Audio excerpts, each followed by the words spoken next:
Welcome, Spartans, to Mission Debrief. We're playing every mission of the mainline Halo video game series in chronological order, discussing our experiences, and sprinkling in a pinch of lore along the way. If you'd like to play along and have your thoughts read on the show, email us at podcastevolved@gmail.com or drop us a tweet at podcastevolved on Twitter. If you like what you hear and want to support the show, visit Evolved on Patreon. This episode, we're debriefing the Excavation site from Halo Infinite. I'm your host, Colin Perkins, alongside David Arnold. Hello, everybody. Matt Salvatore. How we doing? And Krista Brown. You know who sucks? Bassus sucks. I want to like him. I really do. Nah. He's got cool armor. He does have cool armor. Last mission was our final coverage, our third episode of the connections, all the to-dos, the distress calls, and the Easter eggs. We wrapped that up. So after retaking the area's fobs and dismantling multiple banished outposts, Master Chief and the weapon turned their attention to saving Marines that were scattered about the island. The duo found a number of oddities along the way, including a giant sandwich. Huh? Oh yeah. Now in Excavation site, Chief and the weapon finally reached the location that Spartan Griffin mentioned in his dying breath. The Banished are digging for something and must be stopped. However, Escharim's minions won't go down without a boss fight. Date of the game is May 28th, 2560. I do want to talk about Griffin a little bit here before we dive in. So I'm going to kind of foreshadow something that's going to come in the future. It's not a big spoiler or anything like that. But he talks about being picked up by Escharim right around the dig site, right? Like that's kind of how I understood, what had happened there. So the audio log, and again, we'll talk about this in the future because we haven't found that audio log yet. But that audio log is dated January 30th. So he was being tortured for 5 months? Jesus. I mean... That seems like a long time. That's the dates. That's the dates that we have, which is wild. So he was... I don't know. Well, I wonder if it took him a while to get the armor off without killing him. Like maybe they had to think like about a month it. Or two. Yeah, just to figure out how to take it off without... So maybe it wasn't like direct torture the whole way through, but... Yeah. He is a Spartan, so... Maybe it's They're like just that not scene very in, like, smart. Iron Man. Yeah, maybe it's like that scene in Iron Man where they just have War Machine in the armor, but like for ages he's just sitting in a room. They're like, "Come out," and he's like, "No." And they're like, "Please come out," and they're like, "No." I like that. Or maybe they made him walk to Chaklock's tower and like dragged him. Like that took a couple weeks. They went on a vacation, Then maybe I'm he sure tried they to paraded escape him a couple around a little bit. times, and they brought him back. Like there's all sorts of things. Maybe that's all in the book, Kelly Gates' book coming up. It's in there. So anyway, so the other thing I want to touch on is, and I talked about this at the end of the last mission, is now if you've done everything up to this point, you have enough valor to get a scorpion. So you've done everything. But you have to do everything. You have to do all the propaganda towers. You have to save all those damn Marines, and do all of the missions up until this point to get enough valor. And you have exactly 2,000. And then you can drop a scorpion down onto that fob. What is it, Charlie, I think, is nearby. Drop a scorpion down, roll in there, and it's pretty much useless in this mission. I don't know. How did you guys... Matt, I'm curious how you did on this mission. Did you do the scorpion thing? Or did you just kind of roll in with a razorback? Take us through kind of the beginning parts of your approach. So I like vehicles, but I'd rather just go on foot. So I think I took a ghost to the location, and then I just I had a battle rifle, and I think I just did battle rifle and assault rifle, and I just went through each. And this place has a lot of those little like ammo stations where you can refill. Mm-hmm. Yep. So I was just going through that, and I think that's basically how I did it. Okay. I didn't do anything super super flashy. It was just, the kind of the meat and potatoes of Halo. So just kind of roll up, and so there's a cut scene that we get to and a little dialogues. But like getting into the excavation site, I guess it is empty, isn't it? Like It is. You roll in, there's nobody around. It's quiet. Yeah, it's quiet. You're like, what's Too going on? quiet. And you've kind of seen this building. As we're going all the way around, we're like avoiding this location, Yeah. because we want to get all of the valor and everything. And then you kind of roll in and you see a bunch of trees that are like dead, and it looks like it's burned down, right? This little area. So it's a cool little setting once you kind of get into this area, and then you drive whatever you have in. The other thing I'll just mention with my Scorpion, I did end up getting my Scorpion, like I jimmied it all the way into the this little hole right here in the side of the cliff, and then as soon as I triggered the cutscene, the tank disappears. It's gone. Oh, I can't really? I can't use it What? anymore. Yep, it's gone. Bye-bye. But you can go back to a fob, so you can start this mission, and then you can fast travel back to a fob and get another one. Yeah, because there's one right there. It's by that other looking spire. Oh, there is one nearby. Oh, I guess if you... no, there's a fob. Oh, no, that's there's a fob nearby. Yeah, there's a fob nearby, but... Yep. So you can just go back there, and like the mission won't reset or anything like that. Like you don't That's have to do cool. the dialogue again. You can just go fast travel back to that point, which is pretty slick. So I ended up doing that just to see what would happen. So the key is to go in, trigger the cutscene, then go back and get the Scorpion. Don't bring the Scorpion tank first. Exactly. Yeah, don't waste your time. Yeah. Right. So, David, do you want to talk about this little dialogue here? Okay, yeah, so we get this like little cutscene just as you kind of approach the mine laser. The trap that everybody knew was coming gets sprung, and this big huge laser just kind of pumps out. But the weapon is kind of funny, where she kind of walks up and says like, it's kind of quiet there, that tunnel. The banished must already be down below. Chief kind of goes up. You get a little small cutscene of this, and then the weapon's kind of looking at the tunnel, going like, this should be impossible. Like, Forerunner Ally is almost indestructible. What do you think? She turns around, big laser beam. She shells at Chief. Chief dodges a big massive laser beam that comes to the city, in a sense, starts kind of cutting through. And then you're just kind of left to, okay, obviously I got to turn this off, but then this is the trap. Then enemies kind of start populating. This kind of or do enemies come down yet? Or do you kind of go up first? Yep. Yeah, there's like, you see drop pods and like all stuff happens. Yeah. Yep.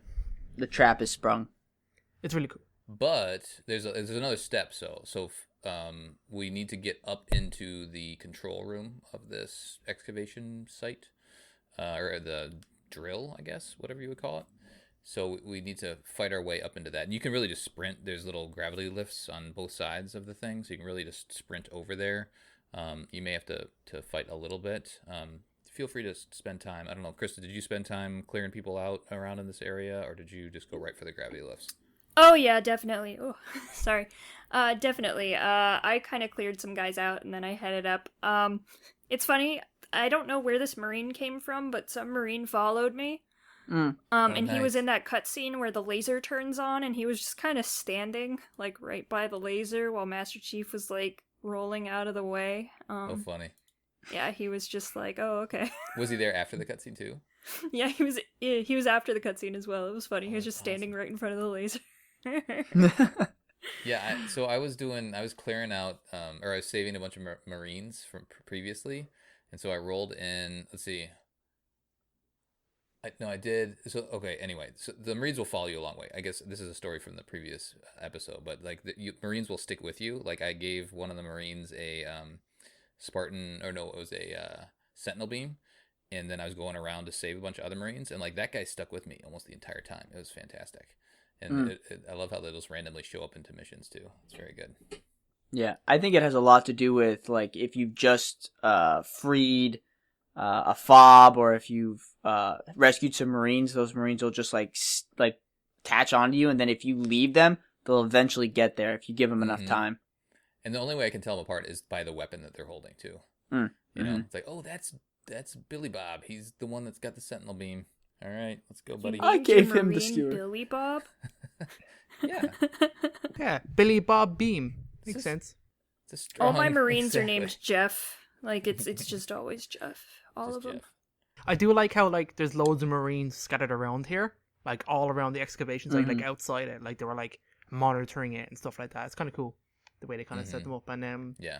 up if you're looking at the excavation site, there's like a group of Marines pretty close up on the kind of high right ridge, and that's where the BR breacher is, just sitting there. And I always beeline straight to the breacher and pick it up, and I keep it for like most of the game, like every time now when I go there, because it's just kind of the super powered BR, which is great.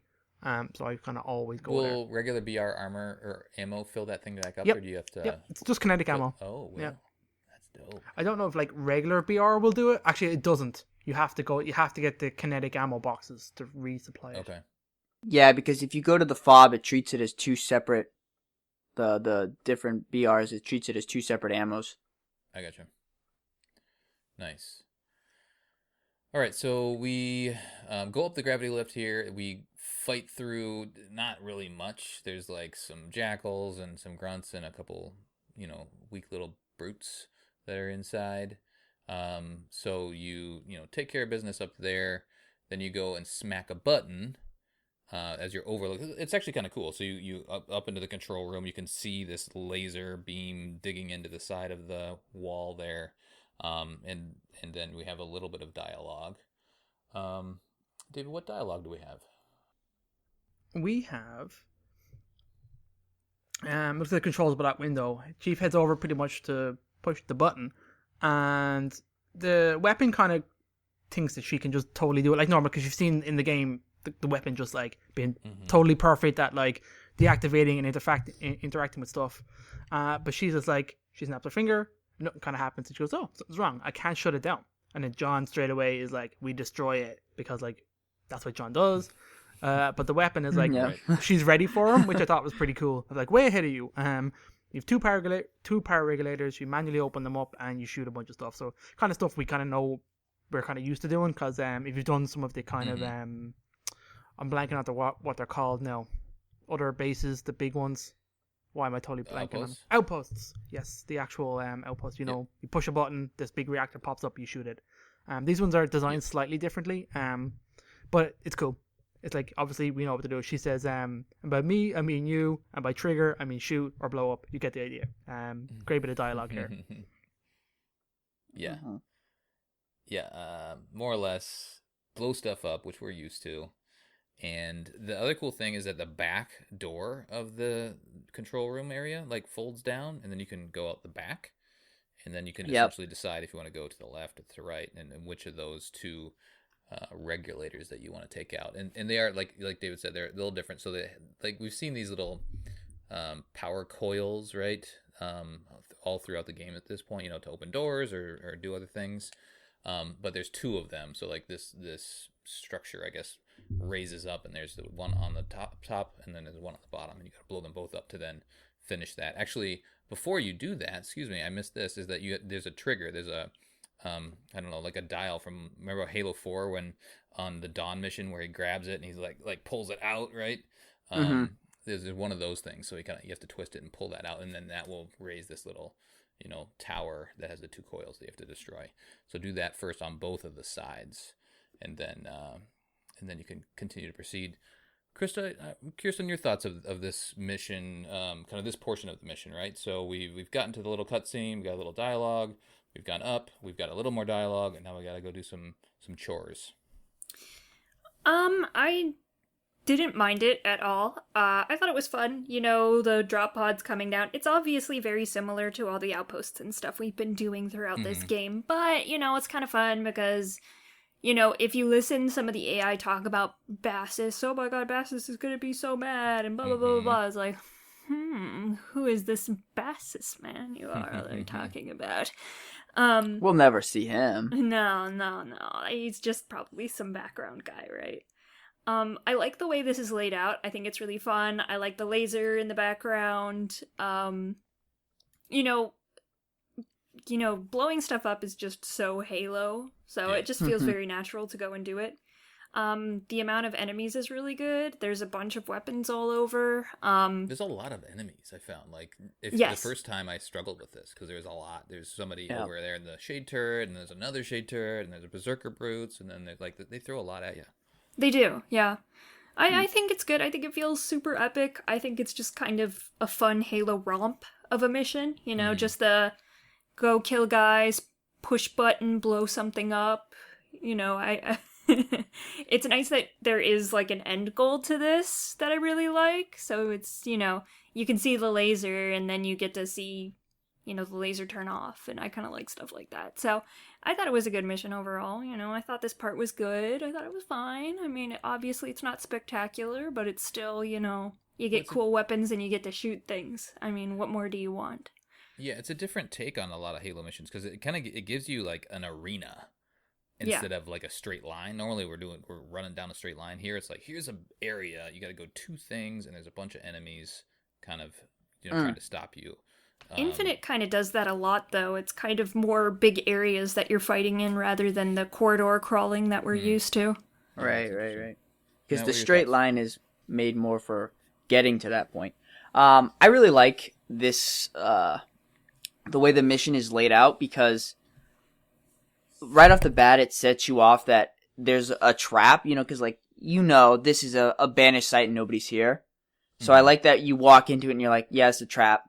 And then when you go up to turn off the laser, you're like, this is probably a trap. And so right when you're, you know, when she's saying, I can't take it out, you got to do this, you're like, is there going to be another trap? And so I like that for me, I was always kind of waiting for the next shoe to drop. And so when Bassus finally does, you know, jump up behind let's you, get there in a little bit.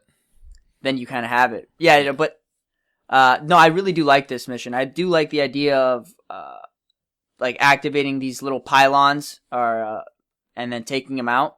But on a whole, this mission though, like if you just kind of narratively told it to someone, it's a very short mission that way. Yeah. But there is a lot of enemies to keep you preoccupied, and it's not an easy task. So I do like that it's challenging in that respect. Yeah, I found, because I had played it before a couple times, I was like, okay, I kind of know what to do. It makes the mission even shorter. But like so many Halo missions, the first time you're kind of problem solving, figure out the best approach and what weapons you need and all that sort of stuff. David, what did you think about this before the pre-Bassus I really loved reveal? it. I really like the setup. I like the map. I like the layout. It's a really fun fight, especially with like drop pods coming in, with phantoms coming in all the time, and the snipers around, and just the layout and where all the kind of weapons are, and even like where the power cores are. They're not like in the exact same place on either side. One of them's in like a cave.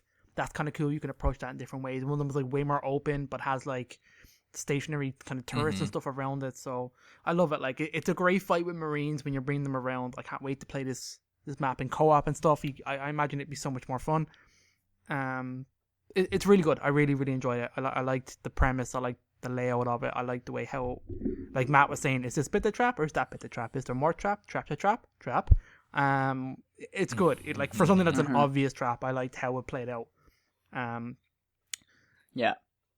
Yeah. Exactly. You know it's a trap, and you're waiting for the trap to go, and that right there builds the anticipation. But I think, Colin, you were right calling this an arena, because it really feels like an arena of battle where you have a little bit of everything, and the way it's all laid out, and more enemies are dropping in. It is like a little ghost, and like little there's arena a there. brute chopper and stuff around. There's plenty of like there's even like a marine turret. Do you know what I mean? To drive. Oh, well, so I do have a story. So I did go back, and I got the tank. So I triggered the stuff. I went back, I fast traveled, brought the tank in, and so it actually did make the one side super easy, which was closer to the Charlie, so it must be the east side. So I rolled in there, and I just blew everything up. Right, you're able to kind of stay on the high ground and just blow out all the shade turrets, blow out all the enemies. You can get to most of the coils that you need to blow up for the what do they call it? The cooling regulators. So you're able to do that, but then I ended up driving it down under the structure, the drill, and then you know how there's the grav lifts that are there? The grav lift took my tank with it, and you can't get it out, right? So like I drove. So was under... it just stuck, like up top? Yep. It picked up the I wanted tank. to see what would happen. I was like, okay, maybe it's too heavy for the grav lift. Nope, I drove over the grav lift and took the entire thing up, and then it's just stuck there. You can get out, and I could like get to the hole that the grav lift is getting me, so I could get in the structure. But then I couldn't get my tank anymore, so I did end up going back and getting another tank just to see what it was like. But it really wasn't worth it for the other side of it, because of that one that's in the cave. Like, it's just a big pain in the butt to maneuver a tank in that area. So anyway, I ended up there are so that's the one side with the shade turrets and a bunch of brutes that drop in and all that sort of stuff. The other side, the west side, is where there's a ton of jackal snipers up top. And they'll just keep pinging you if you don't take care of them. So I do have another story to talk about in a little bit, but I do want to talk about the rest of this mission. So you blow the things up, and then you take the coils out, and then we got to go push the button again. And there's a little bit more dialogue, and this is where the real trap happens. David, take us through that.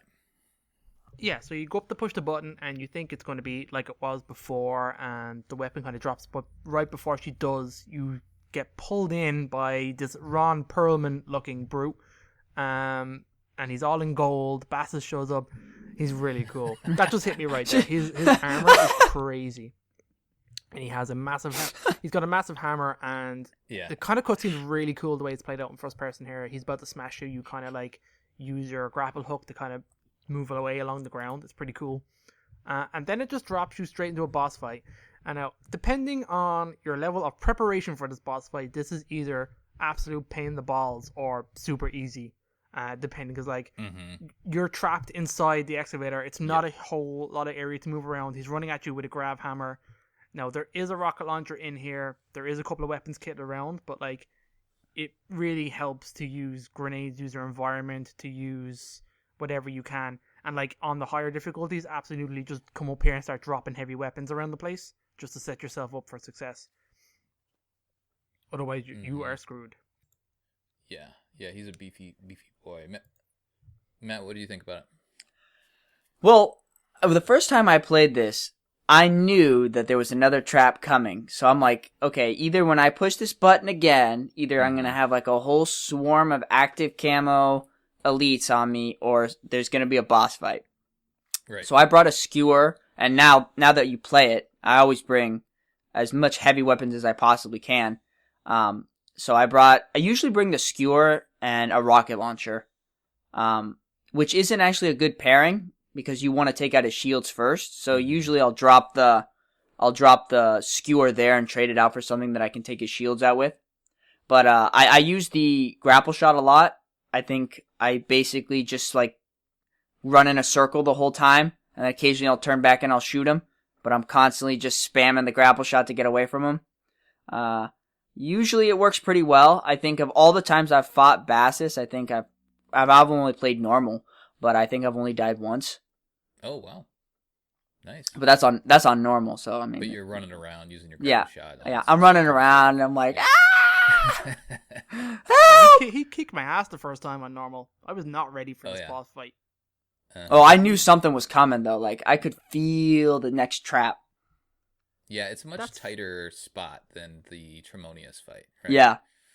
Well, I think that's what makes it so difficult is they put you in this tin can with this brute chieftain, and he's got a grav hammer, and he's just like bang bang bang bang bang bang. He's fucking at you. He's fucking at you. And he's just like, yeah, exactly. Like he doesn't casually walk. Like he's a sprinter and a jumper, long jumper. Yeah. Krista, how'd you do? I did great actually. He was a piece of cake. Nice. What'd you use? So I'm playing on heroic. I threw one of the fusion coils in his face, at the very beginning, which took his shields down to pretty much nothing. Oh, nice. Yeah, I took out the rest of his shields with just some assault rifle, and then I had a skewer, and I just hit him 3 times with the skewer, and he died. That was it? Well, you still had to reload, but still. So so with the reloads, you have the grapple shot. So I'd grapple shot the furthest amount of distance I could get away from him, reload, and then grapple. At that point, he'd be right by me again. I'd grapple shot across the map again, and then shoot him. Nice. And when you need that skewer, it takes forever to reload. I know. I'm like, oh my. And so like, I'll switch weapons and then I'll be like, oh, I'll just switch to my skewer and then I'll switch and I'll be like, oh great, I had didn't to reload. reload. Yep. And I'll be like, I'm dead. I want Yeah, that I perk wish you where could my reload second while weapon. you were grapple shotting, but you exactly. can't. Give me that second weapon perk where it just reloads automatically, magically.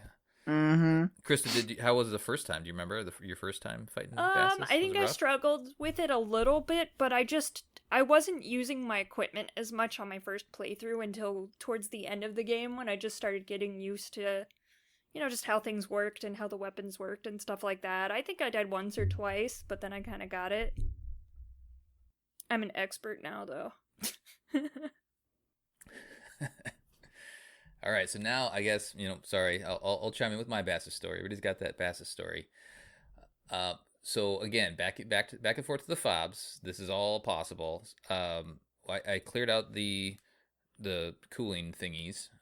So that's all done, and now the next thing is to go trigger the trap. So I went back to the fob. I went and got my calcine disruptor that David loves, and a rocket launcher. And so I came up to the site, and I didn't clear out everybody before I left, so I still had some clearing out to do, so some jackals shooting at me and stuff like that. So I went and grabbed one of the turrets kind of on the western side. I think it was the machine gun turret, and then I ended up switching over to there's a plasma turret that I grabbed too. So just to kind of get me into the gravity well, so I didn't have to use any of my calcine disruptor ammo. I just wasn't sure if I needed to use any or not, and I could save all my rocket launcher ammo. So went up there, triggered Bassus, and then the calcine disruptor once again just melted his shield and a couple of rocket launchers, and he's done. So if you know what you're doing, if you have the right tools, he's not difficult at all. But if you come in with an assault rifle and a pistol, you're gonna have a hard time. Some of us like to feel panic, though, Colin. Right. Exactly. And I mean, that's how I felt in my first run, because I didn't do much of the side stuff, so I didn't have all the additional weapons unlocked and things like that. But second time around, it's a lot easier. Okay, and then so we kill him, and then we get to go finally push the button. And this one's a little funny. I felt like I don't know how you guys felt about this cutscene. David, I'll let you take us through it really quick. I know they're all kind of like little short conversations with Chief and the weapon. But she feels a little weird on this one. I don't know about how you guys felt. What do you mean weird? Well, she comes a little aloof in her last comment. What does she say? She kind of says, "You've done your part, now for mine." She cracks her knuckles and goes, "Watch this!" And then she hacks the terminal, and then there's like nothing happens, and then John's like, "Is there a problem?" And she's like, "Of course not." Snaps her fingers, and the laser turns off. You think that's weird? Her delivery on the "of course not" seems aloof. It's like it feels like something else is going on, And I don't think it was intentional, but just the delivery of that specifically. I get what you're saying. She kind of pauses funny. Yeah. And you think like something more is about to happen. Yeah, because she's like, "Of course not." Like maybe she's trying to figure stuff out, or she's gaining more information. I don't know. It's a little weird, but yeah, she snaps her fingers. This giant explosion happens, which is cool, and then you have access directly. It's cool because you can see down. Now here's the hole, and this is the conservatory. And Griffin was specifically talking about the conservatory, and she's saying conservatory's down there. Here's another weird thing about this, from my opinion. Why was the drill even going? Because she also says later on that there's a bunch of banished down there. So what was the point of the drill? Why was the drill only there to stop Chief from going down there? That's how I That's what I always thought interpreted it was. It was just like, we can't physically block this hole, so we'll just turn the laser on so we can't walk into it. That's what I always thought it was. Well, I think the first initial part of the laser was, we're going to kill him with this laser because he's standing right there. I don't know if they actually thought they'd hit him with the laser, though. I mean, maybe. Well, I think that's why they waited to have him standing right there. Because why turn it on? Yeah. Why not just leave it on? So I guess that's the first try. I guess right? they want to lure him there and then drop everything on top of you, I suppose. Admiral Adbark should have just come out and been like, "It's a trap!" Exactly. There is some more dialogue. The weapon talks about how the laser was modified. to cut into the ring, because shouldn't normally be a thing. And then there's just some back and forth, like who would have modified this? Because Bassus is too dumb, but who would have modified this? And there's some more kind of, I think, foreshadowing that's going on with things that we have yet to see. It's not his fault, Colin. He's a brute. Right. The other good line that John says, all right, so we're going to go down there, more or less. And then she says, are you scared? Because she said there's probably another trap. And he's like, whatever. And then she asks him if he's scared. He says, of course not. He says no. And she says, of course not. I've got you keeping me alive. Oh, and the 63 millimeter of titanium alloy wrapped around your neural interface. I'll be fine. So essentially she's living inside Chief. If he dies, she'll still be fine. All right. That is Excavation Site. Anything else to mention before we get into what do we do next? Trivia. We've talked about trivia. Guess we go. We'll do audio logs. Yeah. Anything you guys want to talk about before audio logs? Just the mission in general. I did. I'm good. I think it's pretty straightforward. Yeah, I did have a funny moment when I replayed this for this mission debrief, where like I had a troop, a Razorback full of dudes, all had special weapons, feeling pretty confident. I got out of the Warthog and moved up to activate the cutscene. All the dudes followed me, and they were in the cutscene just milling around. And the laser turned on. All of them stood there and took the laser to the face, totally alive. The cutscene ended. Oh. And then I turned around and went, what the hell? And they all died instantly in an explosive fashion. And it was like, holy shit. So I thought that was pretty, like, all like 5 of them just gone. That's crazy. It was actually a trap, you know? They trapped him and then they killed him. I felt really bad. Oh, man. That's sad. That was funny. Before we do the audio logs, let's do the rating quick, because I've forgotten to do that a couple times. Let's do rating. We'll go around the room quick. Give me quick. Matt, I'll throw it to you first. Ooh. From 1 to 10, give me a quick rating on Excavation Site.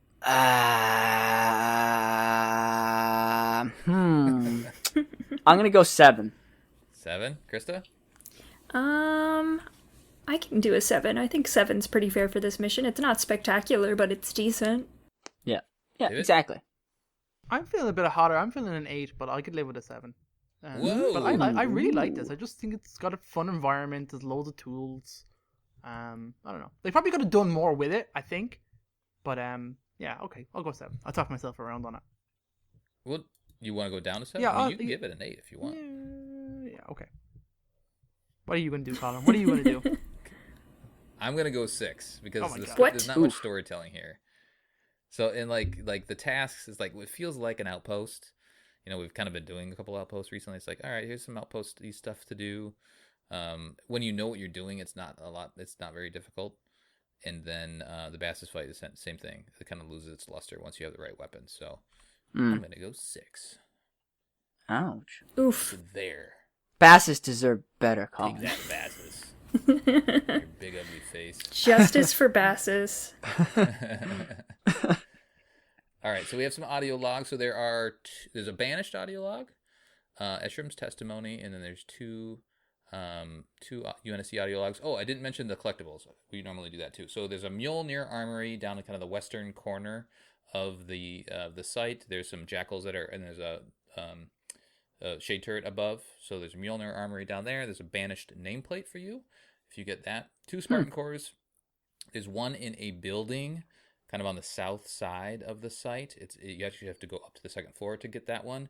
And then there's another Spartan core that's on a cliff, again on the south side, overlooking the excavation site. So you can kind of climb up there. And I think there's like a sniper rifle or something else right next to it. So 2 Spartan cores, 1 Mjolnir armory, and then let's get into our banished audio logs. We have...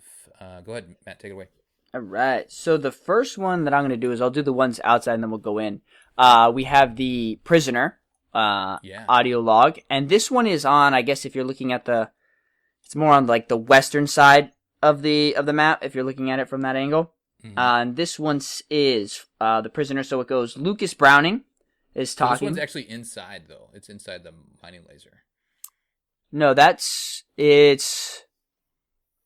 There's 2 audio logs. Yeah, it's on the Halo excavation site inside the mining laser. There's a banished audio log. Yeah, it's in the control room. Yeah.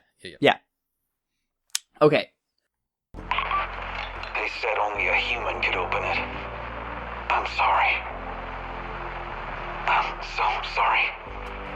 They held my hand against the surface. It was cold.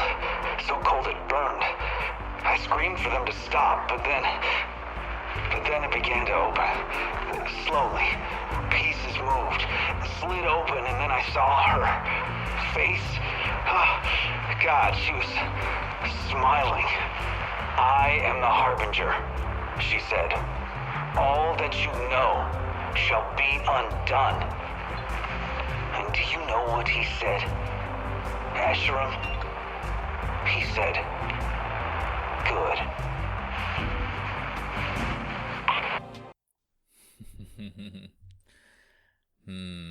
She's So just like, this I'm gonna blow is- everything up, and he's like, sweet. Yeah, That guy sounds like he's having a bad day. he is very very bad. Because poor Lucas Browning. I know, right? Poor guy. There's more to find out. Like they're really setting this stuff up, and it's interesting to know if people are playing along with us to know if they've kind of figured stuff out, like what's going on. But like there is a reveal right here in an audio log of a character that we need to know about. And that's it. And they've just hinted at this character through other stuff.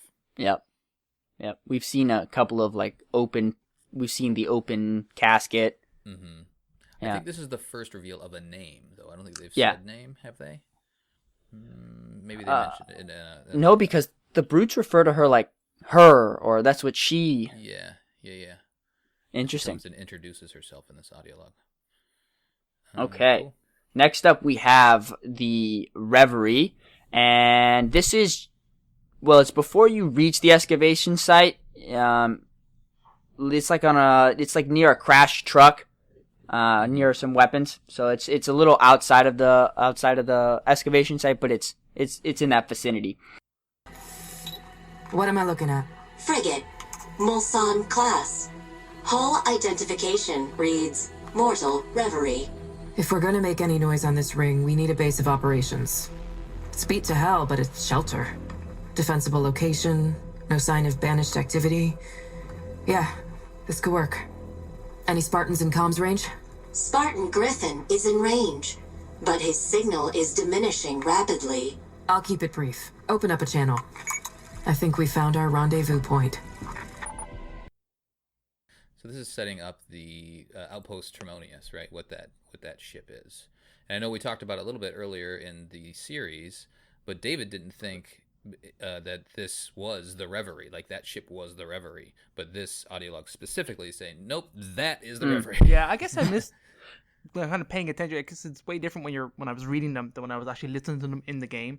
I don't know, I just didn't pick up on it. And, like Reverie just sounded like a forerunner-y thing, more so than like an actual human ship. But that's cool.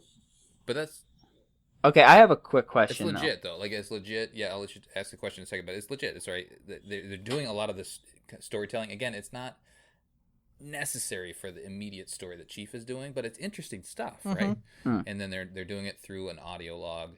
It's a good audio log, but I would have liked to have something more, like a little screen that pops up that like shows the image of Outpost Tremonius, the Mortal Reverie, or something like that, just to kind of draw that connection. So I feel like that is enriching information for the player. Well, it's a very understated storytelling where it doesn't hang a lantern on it or like point to it and go, see, look. It just tells you very calmly, casually, and you as the reader or the player are meant to string them together.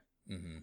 Okay, my question is that this indicates that Spartan Griffin is in range, and so you said that he was picked up near the excavation site. So is this, did she scan right when he was getting taken by Escharum? No, this is dated December 15th. Okay, so this is before. This is like a month or so before. Yeah, so they're still kind of tooling around the ring. Right, because they had like a battle at the Reverie, like it was their last stand, and then they all scattered. Yeah, and that's to come. But okay. All right, so last one is this one's. I think my favorite of all the audio logs are probably Escherum's testimony, just because they're a little more soulful. The Master Chief has returned. This should anger me, but strangely it does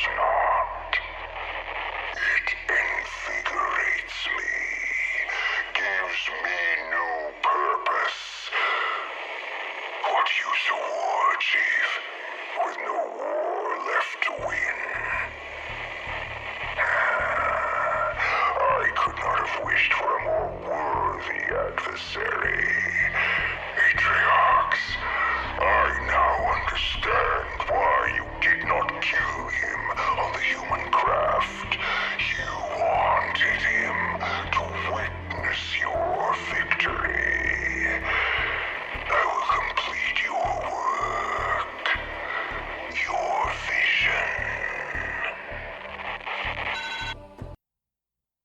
vision. No, I'm pretty sure Aatrox just fucked up.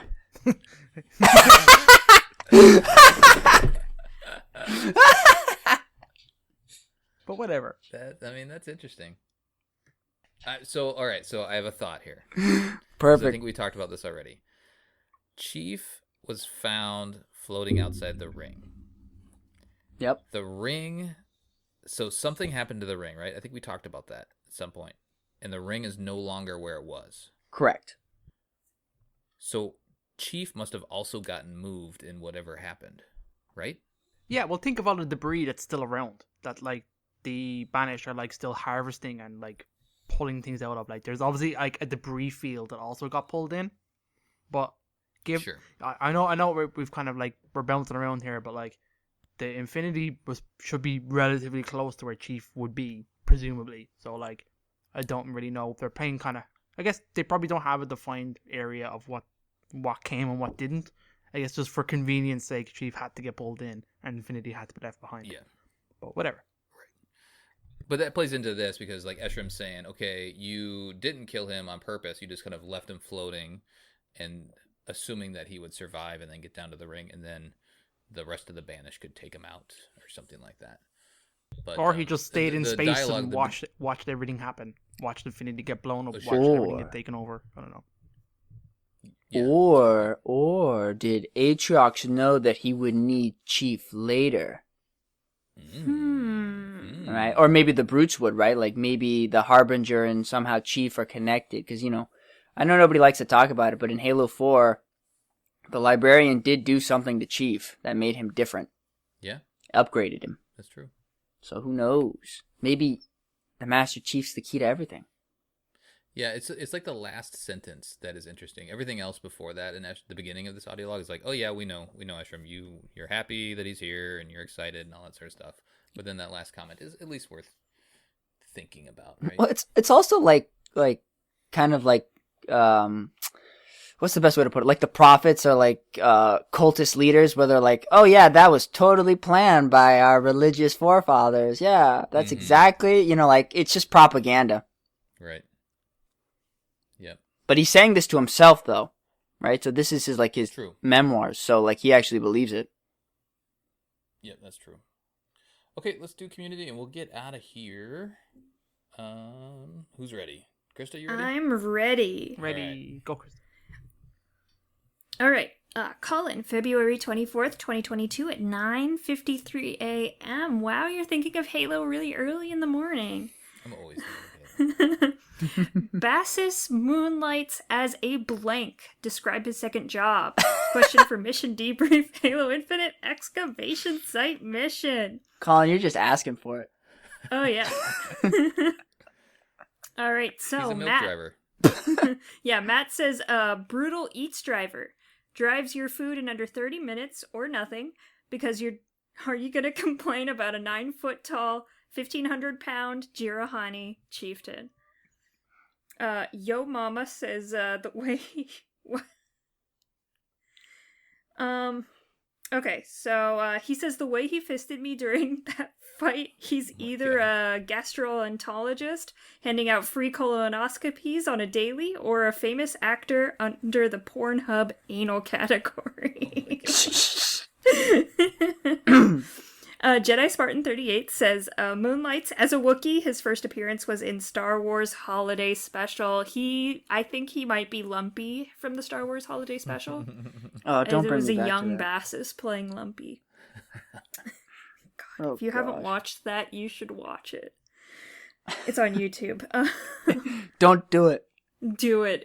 It'll change your life. It will really change your life. So there is, just really briefly, there is a podcast out there, Talk Star Wars, that I was on, an episode, where it was my first time watching it. So you can actually have a live commentary reaction to my reaction for the first time of me watching the holiday special. And it is, I don't know if it's like I'm speechless or if it's just, I don't know, but it's out there in the ether. Nice. I watch it every Christmas. Not even joking. Well, it does have those holiday vibes, you know. It is. It's a holiday special. All right. Solo Akel says moonlights as a butcher for meat to supply the brutes. So the brute leader can be at his best with energy for him to call chief. The pesky burb says a stunt driver tried to do a backflip in a ghost off of a scarab, but it exploded from his swag, and that's why there is a huge blackened area around the dig site. Jeepers. Postman's Pat says my companion because Jess was shot. I don't get it. Desudo says he is in that anal porn your mama watches. Goes by the name Furry McCock Bestiality Bassus and Jiralhan Anal Jack. Whoa. I paid to see Dad. Says he has many side jobs, lawyer, doctor, teacher, and more. He's slaying pussy while on his break to keep the cash flowing for his next financial fuck up. I blame Colin for all of this. I don't know what you expect when you ask these questions, Colin. It's my fault. I mean, you're just asking for trouble, but that is what Discord has said. Thank you so much, Discord. You always shed some light on these questions. They do. Yeah. Yeah. You're right. I did ask for that. So Thank you, Discord, for providing what I asked for. We just got to specify that it's a red light. Right. All right. Facebook, a little cleaner. Okay, Facebook. Colin Perkins, admin, February 24th at 2:55 p.m. Bassus moonlights as a blank. Described for his second job. Question for Mission Debrief. Halo Infinite Excavation Site Mission. And a good picture, Colin. A good picture of Bassus. So, we got a good few responses actually here, which is pretty fun. Also, side note, we have 117 post reach numbers. That's really good. That's really nice. I like that. Ooh, yeah. Jonty says, strip dancer, he can leave his hat on. I like it. Lucas, a ballet dancer. I've never seen a brute with that much armor move that quietly. That's true. He really did sneak up on you. Mm-hmm. Brad says, we all know it's really Ian who moonlights as Bassus when he's not working on the website. Who else is that legendary? Ooh, I like it, Brad. Nice. Matthew says, sign language interpreter for the hearing impaired. He officially works for Aatrox and Eshram during their speeches, but occasionally signs for Craig at his various shows around Zeta Halo. Super nice guy, big advocate for accessibility within the Banished. That's pretty funny. And we murdered him. Lance says, physical therapy trainer. Luke says, King Kong impersonator. Jared, the Banished Uber driver. We got some Ubers in there. Brad again, when not overseeing Banished dig in the dirt in his shiny gold armor, he's defending his title as Banished long jump champion from Chaklock. Bassus is a fanatic Ungai culture and history enthusiast. He often gathers together late at night, huddle around a campfire, surrounded by his little grunt buddies, listening with rabid attention to their stories of Flip Bam, the Vanquisher, and his trusty Goliath steed Wormy, as they brave the great methane fires of Bahalo in search of the everlasting food nipple. Well done, Brad. Brad put some thought in, man. Oh my goodness. Holy smokes, I want to read that. Dickie says he DJs at Club Era on New Alexandria. Well, he used to. That's pretty good. Manny, he's a MOA dealer. He could flip them and make a huge profit, but he eats more than he sells. Jimmy John says, soldier in the Krista Simp army. There's always one. And finally, Storm says, that one McDonald's employee having to explain why they can't serve ice cream because the ice cream machine is broken. Very specific story. But I like it. Those Facebook I don't ones think are you really could complain if he told you that. Yeah. That's why they put him up front. Wow, those comments really humanized Bassus or brutized him. Yeah. A lot of people. I kind of feel bad that we killed him. He came in pretty positive overall. He's like a nice guy. Yeah, people like Bassus. Well, on Facebook, on Discord, he's just a piece of trash. Facebook. He's pounding some ass on Discord, you know. He's doing some stuff for sure. He's versatile. You know, he's versatile. We appreciate that about him. It's because he used the word moonlight. He's a good guy. He's dead now, though. For a debriefing of the excavation site mission from Halo Infinite. On the next episode, we'll be debriefing another mission, Conservatory. Send us your thoughts at podcastevolved@gmail.com or drop us a tweet at podcastevolved on Twitter. You can also support the show by visiting don't visit Podcast Evolved on Patreon. Visit Evolved on Patreon. Until next time, evolve. Evolve. Evolved.